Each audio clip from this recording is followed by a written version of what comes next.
conceptual issues in research of this kind, and this will, I'll spend a little bit of time on these issues, we'll see how it goes, and then I will be sure to leave plenty of time for questions and answers.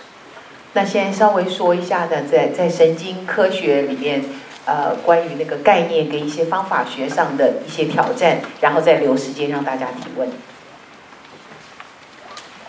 So one of the most critical needs and challenges in research of this kind is the requirement to develop better methods to study certain qualities that we are all interested in. Qualities like mindfulness, kindness, clarity, calmness. We don't have good methods to measure any of these at the present point in time. These are important qualities that are said to be targets, if you will, or outcomes of different kinds of contemplative practices, but we don't have good measures of any of these at the present point in time. And for research to progress, it is going to be critical that we have measures that are objective and valid and reliable of each of these different qualities. 那最关键的一个研究的需要呢，就是我们要有更好的研究方法哈。因为呢，所有关于这个正念方面的这个想要去了解的特质，比如说像正念、像专注、像定这一些特质，不管它是目标也好，或者它是一个结果也好，怎么样有一些客观可靠又有效的工具很重要。It is not sufficient to simply develop a questionnaire where we ask a person to fill out on a question and rate how mindful am I from 1 to 10, or how kind are you from 1 to 10, and ask a person to just put a number. That is unfortunately what some scientists are doing with simple questionnaires, but there's a very serious problem with that kind of strategy. 那有一种策略呢，就是用这个问卷的方法哈，然后请他们自评，当事人自评，就是你觉得你有多专注，1到10分你有多少哈，或者你觉得你有多和善，那这样子的那个简化的方法，老师觉得有些问题。This actually introduces a very important concept in research of this kind, which was first proposed by a former colleague of mine who was the co-founder of the Mind and Life Institute, Francisco Varela, who unfortunately died in 2001. But Francisco was a great neuroscientist and also a contemplative practitioner, and he developed the concept of neurophenomenology. 那我要介绍这个概念呢，然后它是由我以前的一个同事哈，也是一个当时也是我们创立了我们中心的一个合伙人 Francisco， 可是他在2001年过世。那他本身是一个很棒的一个神经科学家，他自己也是一个练习禅修的禅坐的人。他是说这个 Francisco Varela， 我想这个是在做禅定的是一个蛮重要的一个前驱啊哈。那么他用了一个字叫做 neurophenomenology 神经现象学啊，神经现象学。Neurophenomenology is directly related to this for the following reason.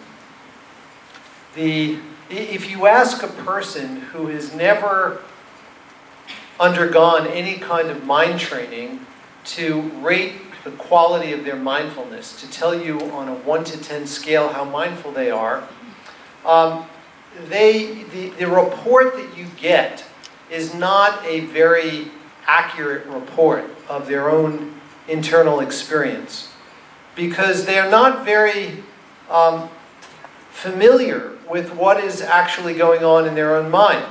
And we know that one of the definitions of meditation in Sanskrit, one of the meanings of the word meditation is familiarization. And the practice is really a practice to familiarize ourselves with the nature of our own mind. And only when you become more familiar with your mind are you able to provide reports that are more valid reflections of internal experience. 那很多他从来没有操作过这种心智训练的人呢，如果就要他自评他的这个专注的程度，或者是他当下的这个 mindful 那个专注的程度，或者是这个正念的程度，对他来讲这是一个太陌生的观念，他也不可能提供一个准确的回答哈。因为我们如果看这个禅定这个字，它的这个定义里面就是它必须是一个你熟悉、经过练习操作而熟悉的一个对于你自己的心智的本质是能够熟悉的一个这样子的一个定义，所以必须透过你去练习熟悉以后，才能够真正反映你的一个内在状况。The last description on this slide indicates first, second, and third person perspectives. And what this refers to is the report of a person's own experience is their first person perspective. The measurement that we take from the brain is considered a third person perspective. That is, it's an objective measure. And in scientific research of this kind, we are looking for correlations between the first person and the third person perspective. And this is where neurophenomenology plays a very important role, because the logic of neurophenomenology is that with practitioners who have trained their mind and become familiar with the nature of their mind, their reports of experience should be more veridical and should therefore be more closely correlated with the third person measurement, which is the measurement that we can take of their brain. 那大家看到最后这一行讲的是说，在这个心智训练里面呢，要去练习一个第二、第三人称的这个观点哈。那也就是我们怎么样，通常把我们是一个第一人称的观点跟这两个能够拉得更近。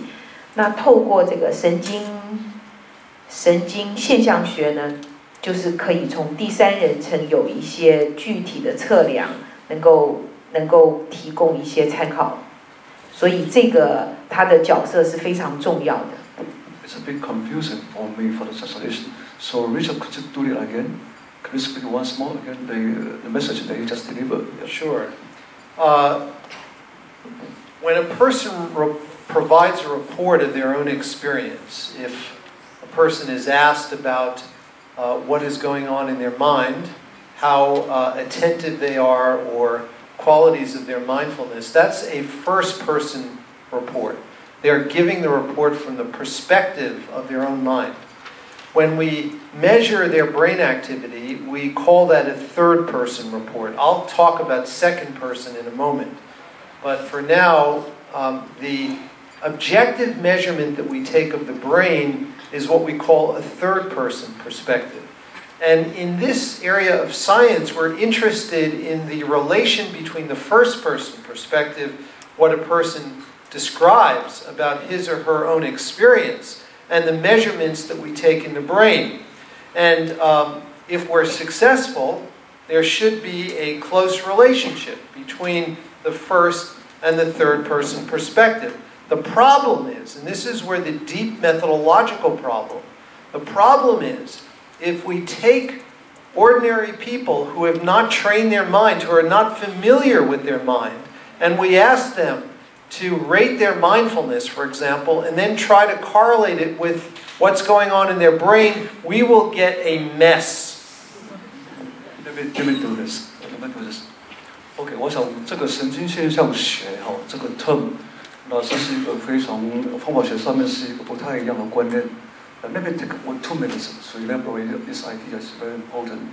那一般我们在做这样子的认知也好，脑功能也好，心理学测也好，那么我们呢会有一个可以度量的一种工具，不管是给他行为的测试、行为的反应，或者说给他一种问卷式的，用这种方式呢，我们来度量他的内在这是一种方式。但是呢，因为这个禅定的经验事实上是非常的个人化的，它是要经历过很多不同的现象。我们刚一开始就讲，这是有很多的境界的，所以这个时候呢，那这个有长期修的人，他在这个禅定的境界里面，他的主述，他自己描绘这个状态，这就是说他以自己自我人称来描绘他的经验，所以他就是 first person。那么接下来呢，科学家从这个脑造影来看他脑部的，不管是功能的、结构的，或者说他在执行一个，比如说 finger test 这个时候他脑部的活性的改变，以客观的度量所看到的，这个是叫做第三人称。换句话说，我是看他的脑部里面的表征，他的 representation。那么现在想要努力做的就是说，这些有经验的人，他经过他自己来叙述他所经历的内在的经验，那我们才能够去比对出来，到底这个时候脑部的这些表征跟他的经验中间的相关性。那如果说找一个是完全没有训练过的人来看他的相关的话，我们会看到一塌糊涂，不知道到底那是代表什么。所以一定要这种所谓的上师，或者说这个是在这里面他的境界很高，他很熟悉他自己的心，他知道怎么去掌握，知道怎么去觉知。那么这样子的时候呢，我们才能够从脑部的这种发现去知道这些他们在指出他们的经验，这个时候他的神经学的基础是什么？了解我意思吗？所以第一个人称就是他自己的主述，他自己的心理的状态，他的境界，他所经验的。第三个人称事实上指的就是说，我从外在利用这些科学的仪器，我所看到脑部的表征，但是呢，经验跟表征中间如何结合在一块，这个是他现在要谈的。Is OK？ 那个我可以补充一下吗？老师刚刚讲的是那个会发生问题的，因为很多人用这样子自述型的那个回报说你觉得你有多专注，可是一般人其实是不熟悉的，所以如果问到这样一般人，那他们根本没有办法做一个很准确或者是很可靠的那个提供那个数据。In the United States, there have been now a number of studies, a number of experiments conducted where college students will be given a questionnaire to measure their mindfulness, maybe 500 students, and the scientists will take the students who score the highest, the 20 students who score the highest on this mindfulness questionnaire, the 20 students who score the lowest on this mindfulness questionnaire, and put them in the MRI scanner and then study differences in their brain. My own view is that that is not a good strategy to pursue, because the questionnaires that supposedly measure mindfulness, when you give them to a person who's not spent any time really familiarizing themselves with their own mind, is not going to give you a very reliable estimate of the nature of their mindfulness. And so those studies have been done now, and it's not surprising that they don't replicate. There's no consistent pattern of findings which has emerged across them, in my view, largely because those kinds of questionnaires cannot be used to measure mindfulness in people who have not spent time becoming more familiar with their own mind. 比如说，现在美国有一些研究是针对大学生，他们做大样本的，比如500个大学生，然后请他们自评，你的正念的这个或者你的专注的那个 scale 大概是几分，然后呢，他们从500个人里面挑出自评最高的20个人跟自评最低的20个人，把他们送去做那个脑部扫描。所以老师觉得你的出发其实就已经有问题了。你这些他自己不熟悉 mindfulness 的学生，他是无法自评的。难怪这样子的研究呢，其实他的问卷也没有参考性，那他这种研究也无法复制。I'd like to now say a few words about the second person, because that's something I haven't mentioned. So what is the second person? Well, the second person in this scheme is an individual who knows the subject's mind very, very well. It could be a teacher who, based on interviews with the student, knows their level of skill, their level of progress. Or in more conventional research, it could be just someone who is intimately familiar with the person. If you want to learn about a person's kindness and you have very little money and you cannot use any kind of physiological instrument and you must use very inexpensive methods, instead of giving a questionnaire to the person, him or herself, and asking them how kind they are, give it to their spouse or give it to their best friend and ask them about how kind they are. That is the second person. 那第一人称、第三人称，哈，现在是第二人称的这个是谁呢？就是通常是这个你要受试的这个当事人，他的老师，哈，比如这个老师是有足够的技巧，他可以来观察说他在这个受试期间所有的一些改变。所以如果你这个研究经费很少哈，那你与其去问这个当事人，问你到底有多和善，你有多善心，不如去问他的配偶或者问他最好的朋友。佛教的语言叫做受记认证，就是有我可能受记，我认为他有到这个程度，未来他可能会怎么样，所以以我的经验，我了解到他目前的程度是如何。我想这个在我们修行的过程，事实上是这样子的啊，受记认证，ISO。有人可以翻译这个吗？这我不会翻啊。那个老师在哪里？温老师在哪里？怎么翻？哦，没关系。Doesn't matter. Okay, so kind of endorsing which level that is now in, kind of endorsing. It's a Buddhist term, but in Chinese way. Wonderful. Okay. So the ideal is for there to be convergence between the first person, the second person, and the third person, so that they all line up perfectly.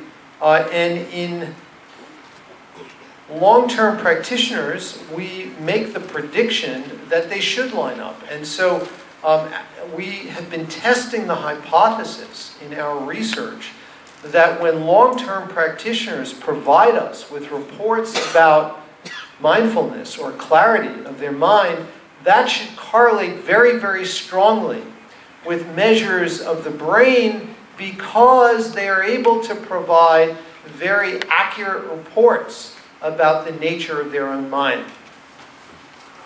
那所以理想的状态，研究状态呢，就是能够在第一、第二、第三所得到的这个证据呢，都是能够有一个统合或者有一个一致性的。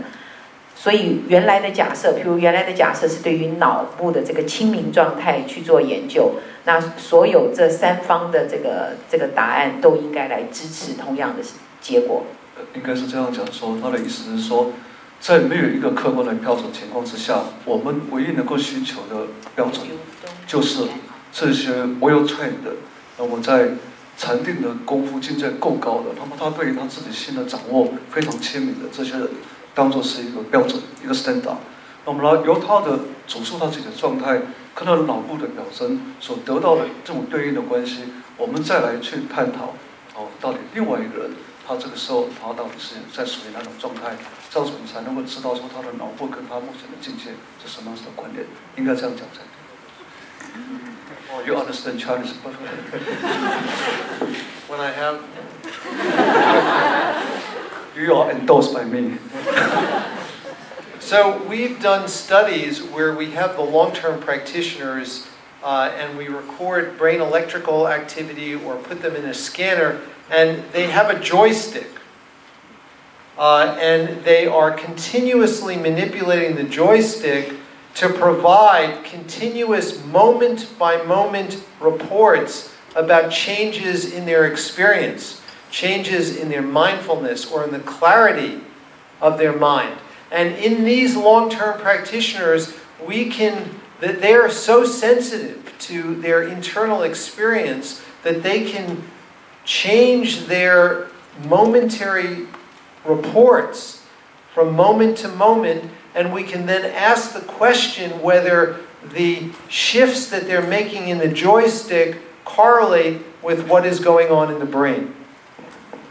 那对于这一些长期修行的人呢，因为他们对于自己的那个内在关照是这么样的敏锐，所以他们每分每秒他们都能够分辨出来现在的状况，所以他们就有一个 joystick。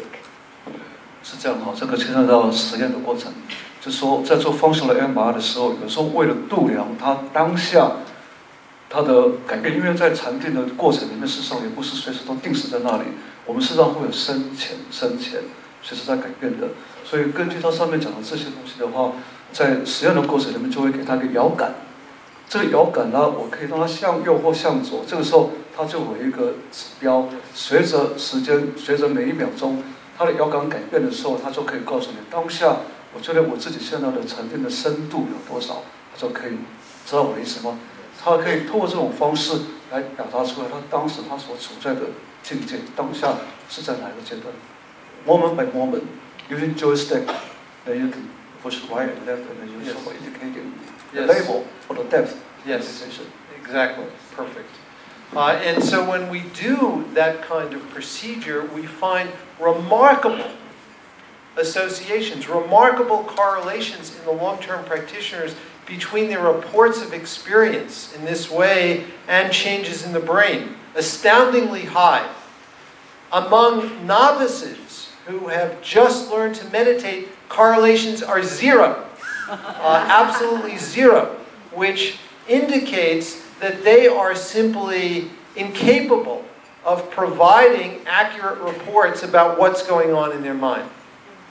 所以对于那些高僧哈长期修行的人呢，他们的第一和第三个这个表征，就是他们遥感的结果跟他们的那个大脑影像的结果相关的那个程度是高到不得了。可是对于一般的生手，就是他这个修行经验是非常浅的，他们的这个相关性几乎是零，表示他们实际上是没有能力去关照到一个正确的状态。应该这么讲，因为 translated， 就是说这些高僧们哈，他们非常清楚掌握到他的内在的心的时候，当他去动这个摇杆，用这个摇杆来表示他的状态的时候，这个时候来跟他脑部的活性的高低来做相关的分析的时候，这个相关是非常的高的。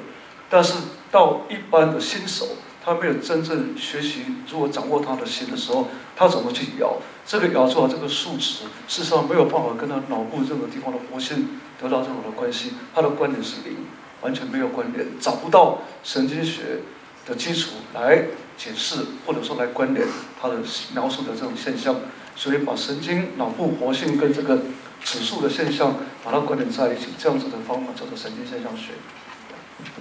我以为我翻的就是这样哎。谢谢。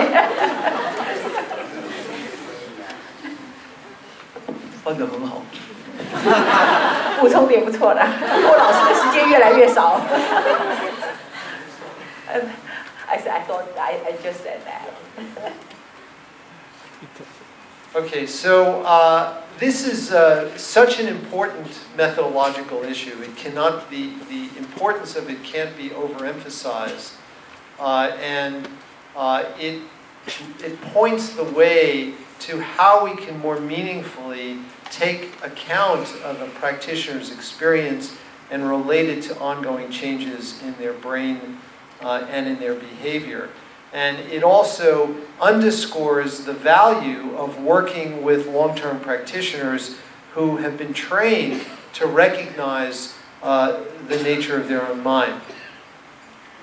所以在那个方法学上我就必须一再强调，怎么样能够拿到更有意义的这种证据那个持续看到这些有修行的人，他们是怎么样能够把他们内在的关照跟那个最后神经检验的那些结果是高相关的。I'd like now to raise another very critical methodological issue, and this has to do with the nature of control or comparison groups. In biomedical research, when a scientist is testing the effectiveness of a new drug, say a drug to treat hypertension, they have the experimental drug, and then they give another group a placebo. A placebo is an inert substance which does not have any specific biological effects, and they compare the experimental drug to the placebo to determine if there is a greater effect for the experimental drug compared to the placebo. Now the problem is, in doing research in meditation, we cannot use this kind of design because there is no such thing as a meditation placebo, and when you do this research with drugs, you use what's called a double-blind design, where the patient nor the physician knows what drug the patient is getting, whether they're getting the real drug or the placebo.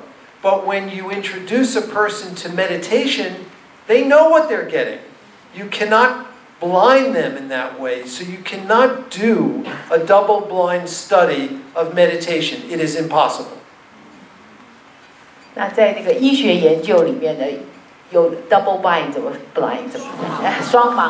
双盲的设计，就是医生跟病人分两组，一组拿的是真药，一组拿的是安慰剂那医生跟病人都不知道谁吃的是哪一种为了准确的这个工具，所以老师要谈的是一个方法学上的问题。可是对于在正念的练习里面，不可能有那个假的那一组，因为实验的人他知道他的状况。So this presents a very serious challenge to research in this area because you cannot use the standard methods which have been critical for the advancement of medical research. And so we need an alternative to a double-blind design. 所以呢，就不能用一个那个已经这种标准化的一种科学的研究的一个方法因为这种方法实际上在那个一般的医学研究它是很有贡献的，所以必须要有另求他途。And we cannot simply compare a group given a meditation practice and a group that is not given anything. That is a group that's simply untreated, because there are decades of research now which indicate that simply giving anything to a person, paying special attention to them, is sufficient to produce a beneficial change. And so if we want to conclude that any difference we see between the groups is actually due to the meditation per se, or the mindfulness, if that's the type of meditation that we're doing, then we need a more sophisticated methodological strategy. 那因为怎么样去比较说这一些是有在练习正念的人，有一些呢是另外一组是完全不去处理的人。那过去几十年来呢，都没有办法有一个结论哈，就是谢老师要补充吗？没有办法有一个结论，反正就是说需要一个更成熟的一个研究方法。你分得很好。It's okay. So this is a very serious issue, and it's difficult to overestimate its importance. In the year 2008, the National Institutes of Health in Washington, D.C. commissioned a report to evaluate the world's literature on the impact of meditation on health. And they concluded in that report in 2008 that there was no credible evidence that meditation had any beneficial effect on any health outcome. And the reason why there was such a negative conclusion is because there were serious methodological limitations for virtually every study that was done because of this problem. 那这是一个我们没有办法低估，而且很严。